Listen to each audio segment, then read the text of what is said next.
Adelante. ¿De qué hablan los profesores de universidad en sus despachos? Casas de Le Corbusier. De la revista Vogue. He estado en el MoMA y me ha El encantado. cómic puede Vuelven a considerarse. la Uconde y a sus hijos. Medio punto.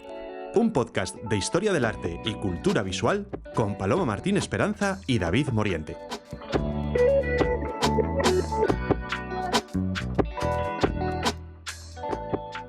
David, hoy tenemos un tema muy interesante que a mí personalmente me preocupa. Es algo en lo que pienso habitualmente y es lo feo y el feísmo. Cómo se ha instalado en nuestra modernidad. Aparentemente parece una cuestión muy actual, pero a lo largo de este episodio vamos a ver si te parece cómo existe, como decía Umberto Eco, una historia de la fealdad. En el primer acto de Macbeth, las brujas gritan: «Lo bello es feo y lo feo es bello». Umberto Eco dice: ¿lo feo es simplemente lo contrario a lo bello? ¿Podemos entender la fealdad como una contraposición simplemente de la belleza? ¿Puede haber fealdad en la belleza y viceversa? ¿Belleza en la fealdad? Vamos a ver si te parece qué cosas van saliendo en esta conversación. Cuando hablamos de lo feo, siempre estoy pensando en buscar el campo semántico, ¿no? De qué cosas nos vienen a la mente cuando estamos hablando de lo feo. ¿Qué piensas cuando dices, qué feo? Pues como algo que se aleja de lo canónico, ¿no? Algo con formas extrañas, oscuras, viscosas, no lo sé, o sea, como muchas cosas negativas. Es como que lo feo automáticamente lo relacionamos con lo negativo. O sea, la belleza es como lo que ilumina, ¿no? Y la fealdad lo que oscurece, pero en realidad vamos a ver que no siempre es así. Claro, porque una de las cuestiones que vamos a intentar desgranar es que lo feo, primero, se opone a lo bello, es decir, no podemos entender qué es lo feo si no entendemos qué es lo bello, o lo bonito, que ya estuvimos hablando en otro momento. Y por otro lado, que cuando estamos hablando de lo feo es algo cambiante. Es decir, lo que nos puede parecer feo en un momento porque queda fuera de esos cánones, ¿no?, de los que hemos hablado, en otro momento puede entrar precisamente en ese espacio proceloso que denominamos canon y entrar a formar parte de un concepto de belleza, ¿no? Es el feísmo al que tú te referías, es una manera de comprender determinada belleza que está fuera o situada o en los márgenes de determinado concepto canónico, que además la belleza va cambiando. O sea, que en ese sentido siempre estamos como en arenas movedizas. Además, yo creo que lo feo ha sido un recurso a lo largo de la historia del arte casi más potente que lo bello, es decir, para expresar ciertas ideas, ¿no? Apelar a cosas feas puede tener un efecto mayor en el espectador, en la persona que está consumiendo ese producto artístico, que la belleza en sí, que puede producir en nosotros pues un mero deleite. Estaba pensando, por ejemplo, en los bodegones. De repente. Vale, bien, sí, esos bodegones. Sí, ha sido una cosa un poco Homer Simpson. No, pero es que es bastante, o sea, me parece bastante bien traído, claro. Claro, estamos, por ejemplo, alguno de estos bodegones de Sánchez Cotán, ¿no? Con los cardos, así con esos fondos oscuros. Dices, ¿esto es bello? ¿Esto es bonito? ¿Esto es feo? El buey degollado de Rembrandt ¿es bonito? ¿Es feo? Claro, ¿cómo entendemos eso? ¿Dónde se sitúa lo feo? ¿Qué categorías podemos identificar dentro de lo feo? Cuando dices, joder, qué persona más fea. Si tú buscas en internet, porque ya estuve yo buscando, generalmente aparece. ¿Qué pusiste? ¿Persona fea en Google? Puse feo. A ver qué salía. Claro, está bien. Esta cosa de eres más feo que pegar a un padre. Una de las características que el algoritmo nos detecta es precisamente esta falta de configuración. Luego volveremos sobre esto.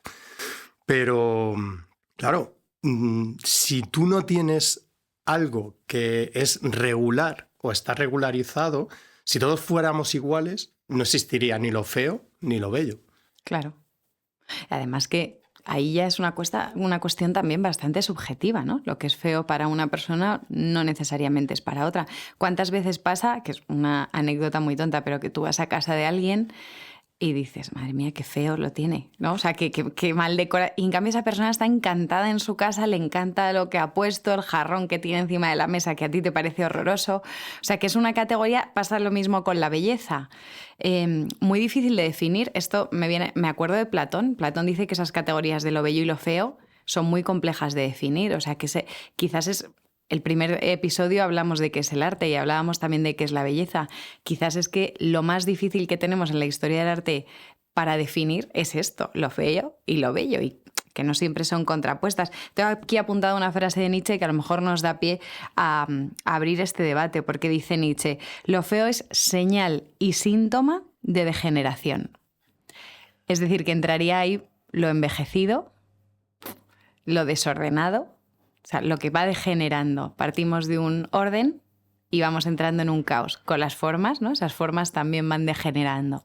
Claro, una de las ideas que tiene Nietzsche aquí, o por lo menos se puede detectar entre líneas, es la idea de lo híbrido, ¿no? Y del exceso, ¿no? Que en griego es hibris, ¿no? Esa idea de degeneración, es decir, que algo pasa de un estado perfecto a otro más imperfecto, a través de una serie de mutaciones, termina transformando una figura en otra, que puede ser hasta cierto punto aberrante. Entonces, claro, en Nietzsche, por ejemplo, sobre todo porque él se está retrotrayendo a la idea de lo dionisíaco en contraposición a lo apolíneo, que el apolíneo es lo perfecto, lo ordenado, el equilibrio, mientras que lo dionisíaco es vamos a calzón quitado, pues lo que hace es demostrar hasta cierto punto que hay una estética de lo feo, que podemos identificar y que podemos consumir hasta cierto punto como una apreciación estética. De hecho, muchas veces lo que nos atrae no es lo bello, sino lo feo. Estoy pensando en la cantidad de recursos que utiliza la literatura infantil sobre la fealdad. Por ejemplo, La Bella y la Bestia. A ti la bestia, bueno, a cualquier persona, al principio la bestia nos parece algo malo, ¿no? Por esta identificación de lo malo con lo feo y lo bello con lo bueno. Pero es verdad que conforme va avanzando el cuento, y más en concreto la película de Disney, que va suavizando los cuentos originales, casi preferimos a la bestia que al príncipe cursi rubito que sale al final, ¿no? Es como que sientes una atracción mayor por esa fealdad matizada con un proceso de mejora interior. Lo mismo pasa en El fantasma de la ópera. Lo mismo ocurre en Quasimodo. Quasimodo, el pobrecito, es horroroso, pero al final acabas prefiriendo a Quasimodo que al príncipe, no recuerdo cómo se llama el personaje que se casa finalmente, siento el spoiler, con Esmeralda. O sea, acabas desarrollando un gusto por lo feo. En la literatura infantil es muy evidente, Pinocho. El lobo sería algo un poco distinto, ¿no? Siempre es el lobo, es el malo malísimo. Pero en el mundo infantil nos lleva a preferir en ocasiones lo feo. Y yo creo que también en nuestro mundo contemporáneo, pero a lo largo de la historia, hemos sentido una preferencia en ocasiones por lo feo. Y dentro de lo feo te voy a meter una categoría, que es la de la crueldad. Los espectáculos de crueldad siguen atrayendo al público. En la antigua Roma eran los gladiadores, ¿no? En los anfiteatros. Pero, ¿qué ocurre con los toros? ¿Hay belleza en el espectáculo taurino? Evidentemente, los defensores de los toros te dirán que es el espectáculo en el que más belleza encuentran. Y objetivamente es una crueldad, y objetivamente es una fealdad matar a un toro en vivo. Entonces, esto es espectacular. Y hoy en día te voy a poner otra cosa que a mí me llama muchísimo la atención. El fervor por el true crime. Es la crueldad y la gente... Pues el otro día lo hablaba con mis amigas, me decían que dormían escuchando un podcast de True Crime. Y dices, ¿cómo es posible que hayamos desarrollado un gusto por lo feo y por otras cuestiones que tendemos a meter en esa categoría de la fealdad, donde estaría la crueldad, lo degenerado, ¿no? Claro, es que aquí, vamos a ver, Paloma, has abierto 200 millones de melones.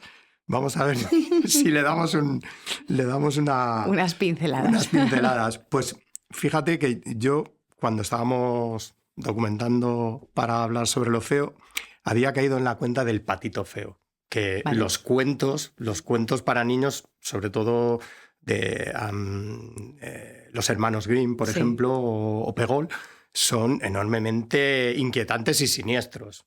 Eso ya nos dedicaremos un día también a los cuentos para niños. Sí, luego las y Disney, adaptaciones han ido modificando porque todo, tienen lo pero... suyo. Pero el patito feo, tú has hablado de La Bella y la Bestia, ¿no? Y dices, bueno, esta idea de la belleza interior, etcétera, etcétera. En nuestro mundo actual, patraña, por otra parte. Pero el patito feo, la historia del patito feo es un patito que está en una... ¿se dice camada para los patos? No ni lo sé. idea. Bueno, Ni idea ahora mismo. claro, es un pato que es grande, torpón, y no cuadra con el resto de sus hermanos, porque resulta que es un cisne, ¿no? Disclaimer. Nadie lo podía saber. No lo podía saber. Han tenido 200 años para leerlo. El caso es que aquí la historia del patito feo lo que nos está diciendo es que es feo porque no está integrado dentro de un canon, pero tiene su propio canon, porque el cisne es más grande, es esbelto, con su cuello largo, etcétera, etcétera. Al respecto de esto que queda fuera o que queda en el margen, dentro de lo feo, con algunas de las cuestiones que tú has planteado, encontramos por un lado lo grotesco, por otro lado lo siniestro, lo inquietante, lo informe, ¿Lo sucio? lo sucio, lo monstruoso. Y todo esto orbita dentro de esta idea de lo feo, porque ¿por qué sentimos cierta atracción sobre lo feo, ¿no? Pues, por ejemplo, estoy pensando, salvando muchísimo las distancias, y esto sería una estética feísta llevada a gran escala, la atracción en las distopías, ¿no? O las películas de monstruos, ¿no? Sea tipo el xenomorfo de Alien o, por ejemplo, películas de zombies. O ET mismamente. ET, que es Es horroroso feo el como pobre, pero le coges pegar a un padre cariño. O sea, también. que... Entonces, ¿por qué nos sentimos atraídos en ese sentido hacia esto que es lo monstruoso, ¿no? Pues, por ejemplo, el monstruo de Frankenstein, que si has leído la novela de Mary Shelley es una maravilla, que el monstruo recita poemas, que además no tiene nombre, incluso, en la propia novela de Shelley.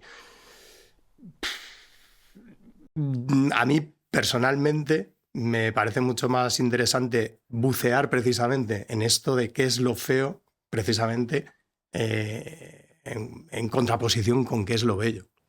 Bueno, pues vamos a ver si te parece cuál es esa historia del arte que va paralela a la historia de la fealdad, para que veamos que en realidad no es una cuestión únicamente contemporánea, sino que siempre nos ha acompañado. Vamos a buscar la clave. Bueno, la antigüedad clásica es verdad que recoge un canon, ¿no? Y tenemos ahí toda esa ideología transmitida, sobre todo en el contexto ateniense, sobre buenos y bellos. Pero es verdad que en el arte antiguo existen multitud de elementos, de piezas, de representaciones de lo feo. O sea, ya en la antigüedad hay un interés por representar lo feo, muchas veces para representar lo salvaje. Tú lo decías antes muy bien, ¿no? Esa contraposición que hace Nietzsche entre lo apolíneo y lo dionisíaco. Lo dionisíaco está representado a menudo en faunos, en personajes del entorno silvestre que tienen genitales muy grandes, o sea, lo desproporcionado, ¿no? Entonces, de alguna manera en la antigüedad se vincula lo desproporcionado con la fealdad. Ahí tenemos el origen posiblemente de esa disyunción, ¿no? Entre bueno, bello y ordenado canónico, feo, degenerado, deformado, desordenado. Sí, estaba intentando acordarme de las representaciones de ancianos, ¿no? De deformes, que claro, evidentemente quedan fuera de ese canon de belleza que es el que nos llega además a partir del siglo XIX, que es completamente transformado, ¿no? Es que en este sentido necesitamos ubicarnos precisamente en el contexto.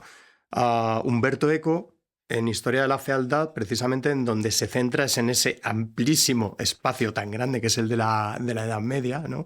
Al fin y al cabo, él es especialista en escolástica y encontramos ejemplos que a día de hoy nos parecen absolutamente horribles, ¿no? O completamente fuera de toda medida.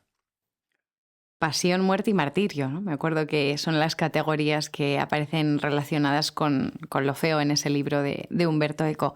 Claro, ¿qué hay más feo que una crucifixión? O sea, ¿qué hay más feo que un santo que está siendo despellejado y eso te lo representa una pintura, ¿no? ¿Qué hay más feo que el martirio? ¿Qué hay más feo realmente que la muerte?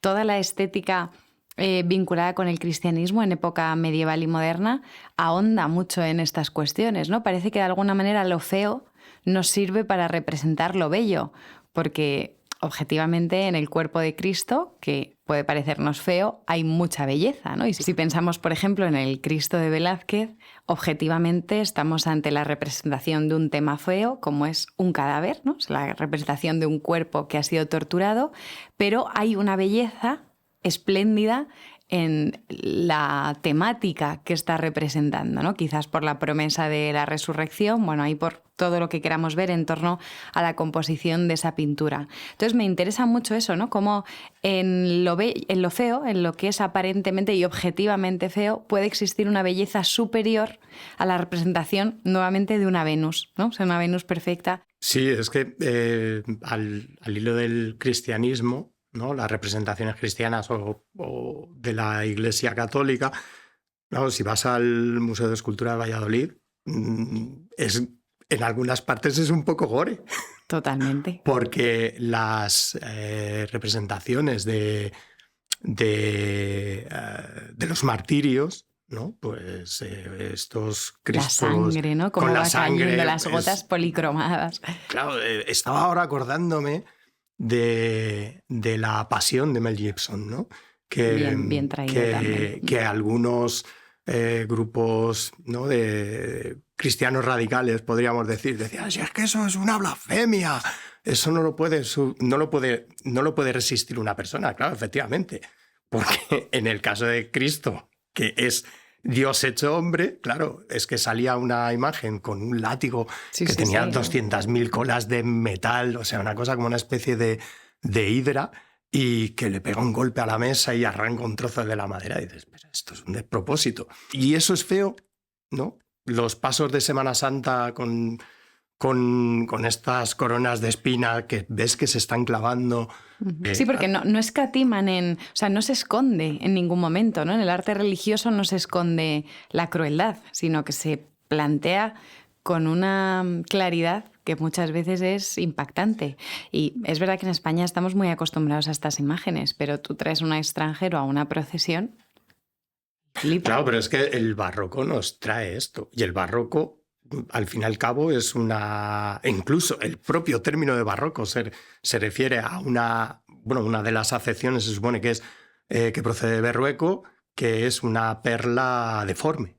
Entonces, el propio periodo barroco, en contraposición con el Renacimiento, lo que trae es precisamente toda esta desmesura a la hora de las representaciones. Pues claro, en el caso de la pintura religiosa, claro, es que no tiene nada que ver con la contención que nos podemos encontrar, pues yo qué sé, en los iconos bizantinos. Me lo estoy inventando ahora sobre la marcha. Sí, pero bueno, que es una desmesura que también vemos en las fases barrocas de otros periodos artísticos, porque en la fase helenística también vemos dentro del arte clásico esa desmesura. Estoy pensando ahora mismo en esculturas clásicas que son también muy gores, Marsias, por ejemplo, ¿no? Que va a ser, le van a arrancar la piel, que luego es el modelo del martirio de San Felipe, quiero recordar, ¿no? Que es el que muere despellejado también.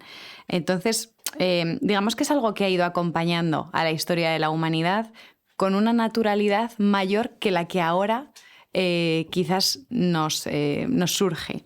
Hay otra cuestión más antes de dejar la Edad Media que me interesa mucho y es la iconografía del diablo.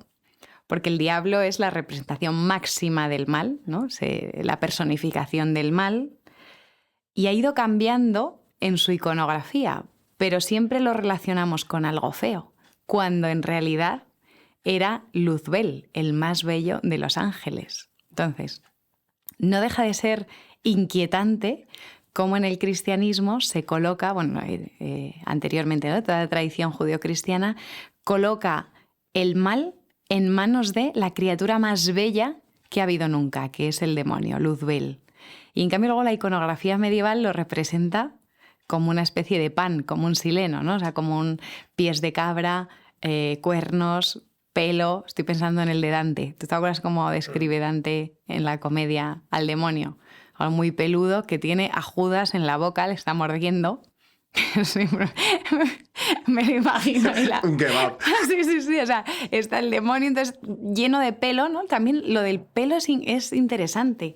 Cómo se relaciona lo feo en el libro este que tienes ahí mismamente, ¿no? Que aparece ahí esta criatura llena de pelo. La iconografía del demonio, en efecto, ha ido cambiando hacia algo que es feo cuando en su origen es todo lo contrario, ¿no? De ahí está la contraposición feo y bello. Sí, le dedicaremos medio punto al mal o a lo demoníaco o a lo siniestro porque hay mucha tela que cortar ahí.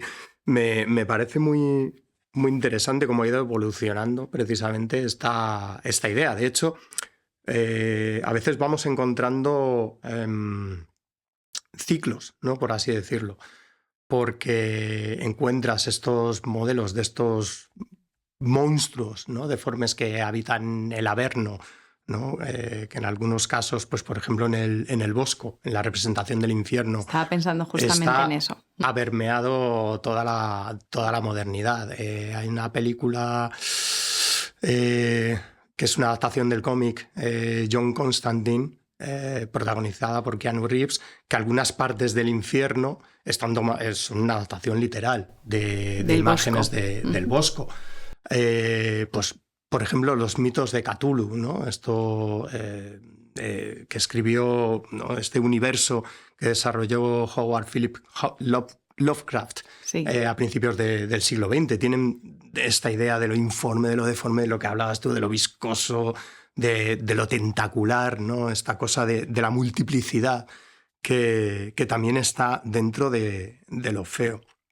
Me gustaría traer a colación el libro de Karl Rosenkrantz de Estética de lo feo, publicado en 1853, en el cual por primera vez intenta hacer un estudio de la configuración de lo feo, qué es lo que entendemos como lo feo y cuál es la relación que tiene con la percepción del mismo. Hay Rosenkrantz es un discípulo de Hegel, por lo tanto establece un método dialéctico.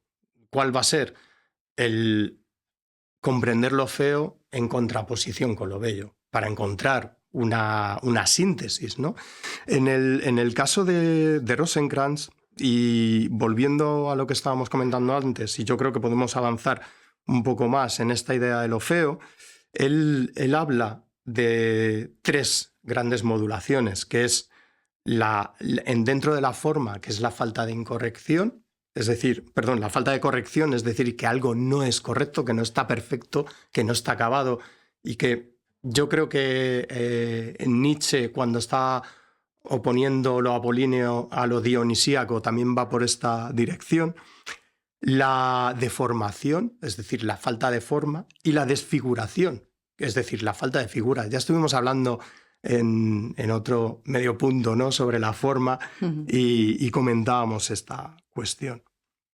Simplemente, si te parece, vamos a ir al final de la cuestión, que es qué ocurre con lo feo en el presente, donde parece que en efecto el paradigma estético dominante sería esta cuestión del feísmo. Vamos a ello. Bueno, centrándonos ya en ejemplos concretos, la historia del arte está cargada de obras maestras que representan precisamente lo feo. Estoy pensando en los retratos grotescos que hace Leonardo, que serán en gran parte desarrollados y potenciados posteriormente por autores, por artistas como Francisco de Goya en Los desastres de la guerra, o en un cuadro magnífico, una obra de arte que se llama La duquesa fea, que es de Kentin Macy's y que está en la National Gallery y que representa precisamente a una mujer muy fea, una mujer envejecida, pero lo que busca es hacer una crítica a esas mujeres que intentan siempre aparentar menos años de los que tienen. Entonces, en ese caso concreto, lo que se está utilizando es la fealdad, la exposición de una forma objetivamente fea para denunciar una cuestión que considera el autor que nos está yendo de las manos. Es una obra de 1513. Cuando los oyentes busquen esa obra, si no la ponemos por ahí en las notas del podcast, verán que en efecto representa muy bien esta cuestión que estamos tratando. Pero sin duda es en las vanguardias cuando empieza verdaderamente a trabajarse de una manera sistemática lo feo, lo grotesco, lo monstruoso, eso que Hitler va a llamar un arte degenerado, siguiendo la cuestión nietzscheana. Duchamp, Dalí, Magritte, Max Ernst, todos estos autores son maestros en la representación de la fealdad y también de la representación de la belleza. ¿A ti qué te parecen, David, las vanguardias? Sí, sobre todo en el periodo de entreguerras, ¿no? Cuando se empieza a desarrollar esta etiqueta, ¿no? Que hemos configurado los historiadores de arte, ¿no? Como el expresionismo de entreguerras. Pues, por ejemplo, Otto Dix o Oskar Kokoschka, ¿no? Con estos personajes absolutamente desgarrados. Y luego, posteriormente, después de la Segunda Guerra Mundial, pues, por ejemplo, Francis Bacon, ¿no? Gran admirador de la pintura española, tanto de Velázquez como de Goya. En este sentido, efectivamente, tanto las vanguardias históricas como las segundas vanguardias, ¿no? Esta pintura de entreguerras, lo que hacen es precisamente sacar absolutamente la belleza de la ecuación. Pero con un propósito, ¿no? Con un propósito que es plantear una denuncia social, o sea, que se utiliza la fealdad como recurso, mucho más útil que si hubiesen utilizado la belleza como recurso. Sí, sí, desde luego en ese sentido, claro, es que no tiene nada que ver, por ejemplo, con la vanguardia soviética. Estoy pensando con el constructivismo.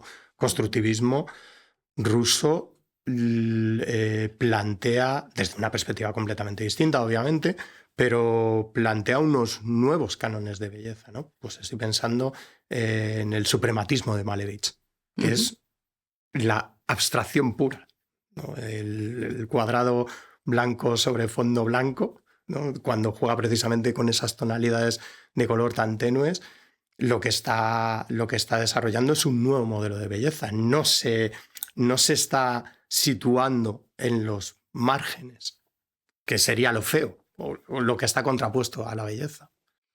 Ya en el siglo XXI, ¿cuál sería ese modelo? Porque tendemos a ver lo feo como la estética dominante, incluso en moda, muchas veces en los desfiles, ¿no? Y esto lo escuchamos, pues un diseñador muy, como puede ser, no sé, Alexander McQueen en los años 90, empieza a presentarnos unos desfiles con ropa rota, esa es la estética grunge, todo este mundo que surge a partir de los 90 y que, bueno, en gran parte vamos heredando ahora en el siglo XXI. Podemos decir que ahora mismo estamos en el feísmo, se ha establecido el feísmo y ya no tanto a nivel social, en concreto en artistas que trabajan actualmente y que son los más cotizados en el mercado, principalmente Damien Hirst y Jeff Koons, ¿cómo utilizan la fealdad? ¿Podemos decir que toda su obra en gran medida se basa en esta estética fea?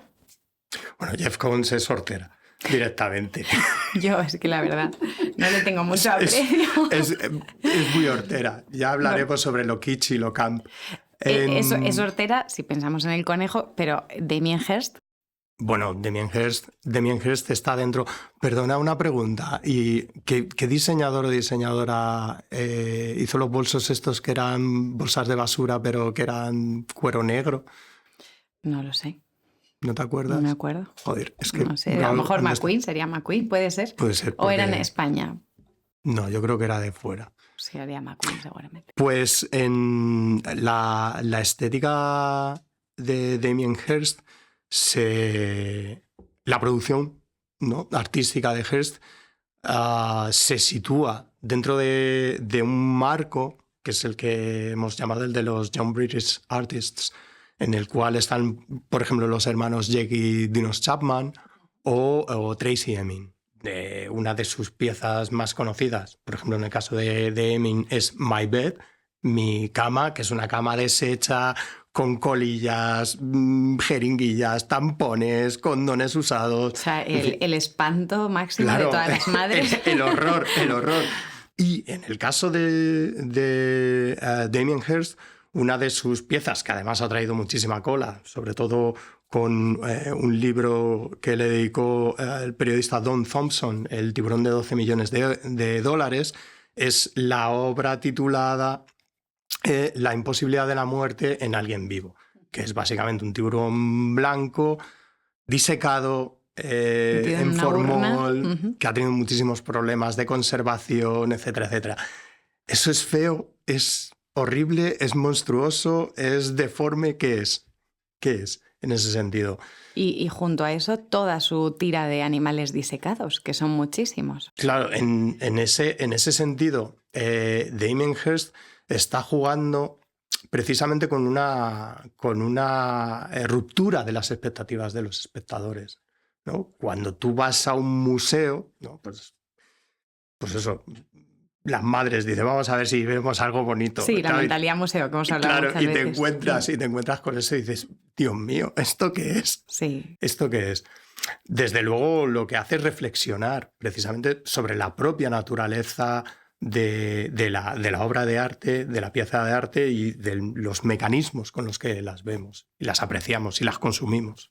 Hay otra obra también muy polémica de Damien Hirst, no lo hemos dicho, pero Damien Hirst nació en Bristol y tiene 59 años, es un artista contemporáneo actual, decíamos, uno de los más cotizados del mercado, y hay una obra que fue muy polémica, no sé si seguimos ahí en el conflicto, que es su Calavera de Diamantes, que alcanzó la cifra de 72 millones de dólares en el mercado. ¿Qué tiene de especial la Calavera de Diamantes de Damien Hirst? Madre mía, vaya pregunta. La pieza de Hirst, que trajo consigo muchísimo merchandising, porque hay camisetas que él había diseñado, llaveros. De hecho, en un guiño, un artista madrileño, Eugenio Merino, un saludo, Eugenio, tiene una pieza en la cual hace una crítica precisamente sobre la obra y el artista, ¿no? En este caso, a mí personalmente me parece interesante cómo plantea la fusión de dos elementos. Por un lado, el de la fugacidad, ¿no?, porque es la muerte, ¿no? Y por otro, los diamantes. El lujo. ¿no? Porque los diamantes son para siempre, como decían aquellos anuncios, ¿no? Y también es un canon de belleza y sobre todo de lujo. Entonces ahí, no sé si Damien Hirst ha llegado a reflexionarlo de una manera tan sistemática y configurada, pero desde luego recoge toda una tradición que es la de la Vanitas, desde luego. Vamos a concluir, si te parece, con unas recomendaciones. Bueno, antes de nada, nos dicen desde producción que las bolsas de basura son de Balenciaga, pero ojo, del Balenciaga actual, no de Cristóbal Balenciaga el modisto, que le habría dado algo viendo cómo ha ido evolucionando su firma, porque sabes que esa firma los sucesores de Balenciaga la vendieron. Otro día podemos hablar de Balenciaga, que sí, es pues es que las zapatillas son, lo siento mucho, pero me parecen horribles. No, pero el Balenciaga actual, sí. No el antiguo, el pobrecillo. Bueno, recomendamos, por cierto, mira, ahora que hablamos de Balenciaga, la serie de Disney Plus sobre Balenciaga, espectacular, una serie espléndida. Venga, ¿vamos con algún texto sobre fealdad? Pues vamos a retomar Historia de la fealdad, de Umberto Eco, 2007, el citado libro de Karl Rosenkrantz, terminado en Z, que es Estética de lo feo, con una edición en Acenaica del año 2015, con edición y notas de Miguel Salmerón, que es colega del Departamento de Filosofía de la UAM. Un saludo, Miguel. Y el libro de Armand-Marie Leroy, Mutantes de la variedad genética y el cuerpo humano. Este es el que decíamos que tenía en la portada la imagen de un peludito. Del año 2003, editado en Anagrama. Es fantástico ese libro también. Venga, y ya pues para ampliar, ¿no? Para los que realmente les interese ver obras de arte feas, yo diría que se fueran al cuadro, si te parece, el de la duquesa fea, ¿no? Sí. Y que lean realmente todo lo que hay detrás, y vamos a, por no sobrecargar, a la obra de Damien Hirst. Perfecto. Pues nos vemos en el siguiente episodio, David. Gracias. Gracias.